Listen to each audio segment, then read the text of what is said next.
Bon, alors là, on est repassé dehors, comme on disait, on passe du chaud au froid, etc. Qu'est-ce qui se passe exactement ici, Karim? En fait, on a eu un développement de l'activité qui nous a obligés à empiéter sur le jardin. Et donc, on a mis des bâches. Et pour ce qui ne craint pas le froid, on stocke à l'extérieur le matériel d'emballage, les produits défectueux qu'on doit retourner. Et donc on a plusieurs containers juste pour stocker des boîtes polystyrène, des terrariums et des choses comme ça. Côté emballage, c'est important pour l'expédition, pour tout ce qui est préparation des animaux. Alors, le choix de l'animal, c'est primordial, mais si on ne sait pas l'emballer, ça sert à rien. Et effectivement, on ne peut pas tout transporter, les terrariums, c'est pas toujours simple, alors, en tout cas pour les terrariums en verre. Donc on se limite à ce que l'on sait faire et ce que l'on peut faire correctement, mais il faut bien sûr choisir l'emballage et on a développé avec les années un vrai savoir-faire là-dessus.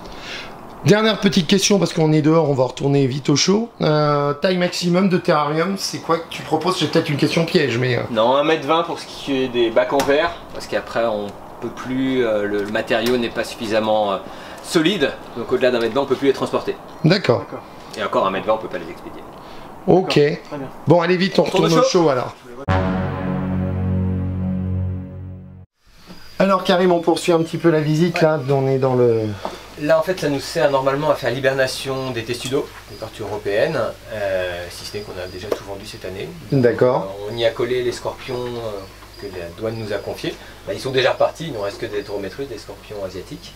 Mais voilà, on utilise tous les espaces disponibles. Les espaces disponibles pour maintenir ces espèces-là. T'en avais eu combien des scorpions? Je sais plus. Il y en avait 119. 119, ça commence à faire, oui, pour... Oui, enfin, il y en a plus. Hein. Il y en a plus. Donc c'est pas grand-chose en soi. C'est pas grand-chose. Dans des torrents avec un petit peu de mouvement d'eau. Et en période de reproduction, elle va développer des petits filaments sur les pattes arrière. On voit des vestiges là, mais elle sort de la période de reproduction. Et ça va lui permettre de respirer sous l'eau. Donc Trichobatrachus robustus, c'est le nom de la grenouille poilue. C'est vraiment un animal très particulier. On le voit principalement en Asie. C'est pas pour les capacitaires, mais c'est quand même un animal un petit peu exigeant. C'est exigeant au niveau maintenance, c'est-à-dire c'est ce que tu expliques au niveau du courant, tout ce qui est... Oui, il faut quand même un petit peu d'expérience pour arriver à le gérer. Et cette grenouille poilue a un mode de défense assez particulier. Elle a ce qu'on a appelé pendant longtemps une griffe, qui est en fait à l'extrémité d'un tarse. Elle a une griffe qui est l'extrémité du doigt et qui va percer la peau comme mode de défense. Donc l'animal a la possibilité de faire un Wolverine en vrai pour se défendre. Et c'est assez surprenant ça sort carrément. Ça sort, donc au départ elle ne l'a pas, et lorsqu'on la capture, elle va développer ça, et donc la griffe coupe littéralement. Ah, délire. Donc on évite de le faire parce que c'est quand même pas sympa pour l'animal, et ça se ressoude après. D'accord. Il la sort et il la rentre. C'est ça. J'aime bien aussi, c'est la grenouille singe. Philomédusa. Voilà. Et donc ça a des petites dents en bas, qui ne sont pas des dents, c'est une excroissance osseuse, qui lui sert à maintenir la morsure. Oh, c'est pas mal ça quand t'as paumé tes gants. Ah ouais. J'adore. Hop. Alors je sais plus ce que c'est, elle est à Paris. Il est magnifique.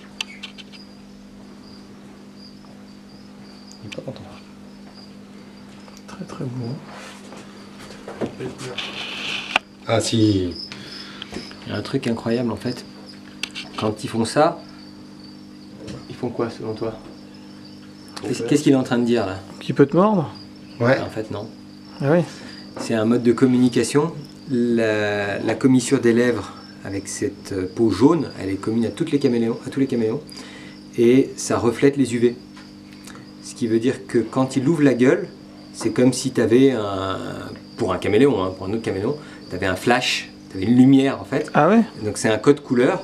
Donc la bande blanche reflète les UV. Et cette bande blanche, elle se termine par l'extrémité jaune. Tu vois, en fait, il ouvre la gueule, mais il ne cherche pas vraiment à me mordre. Donc c'est pour justement communiquer aux autres caméléons le fait qu'il n'est pas content. C'est un code couleur. Un beau bleu. Un fucifère. J'ai dit que moi, ce qui m'intéressait, c'était comprendre comment ça marche. Comment ça fonctionne, ouais. Le toucher, je m'en fous. Je n'ai pas besoin de les toucher.